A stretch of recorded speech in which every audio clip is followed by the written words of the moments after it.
6 లక్షల జాబ్స్ కూడా క్రియేట్ అవుతున్నాయి అని కూడా there is a report. So what are all these అండి? How is it that so much is just going unnoticed? ఆ వేదిక మీద ఎవరు కూర్చున్నారు?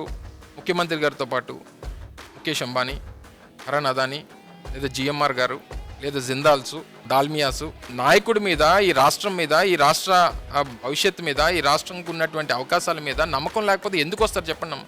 సో కాల్డ్ ఇవే ప్రొపగాండా, ఫాల్స్ ప్రొపగాండా కానీ, లేదా ఎల్లో మీడియా చేస్తున్నటువంటి ప్రొపగాండా కానీ రిలయన్స్ ఇక్కడ నుంచి వెళ్ళిపోయిందని. రిలయన్స్ వెళ్ళిపోతే అంబానీ గారు ఎందుకు వచ్చి కూర్చుంటారమ్మా నాకు తెలియకడుగుతాను. What has Adani to do with AP government అన్నదానికి మీరు ఏం చెప్తారు? Krishnapatnam port was owned by a company which was very close to Chandrababu Naidu. మరి చంద్రబాబు నాయుడు గారికి అంత క్లోజెస్ట్ అసోసియేట్ తీసుకుని వెళ్ళి అదానికి ఇస్తే చంద్రబాబు నాయుడు గారు అడగాలి కానీ మమ్మల్ని ఎందుకు అడుగుతున్నారు?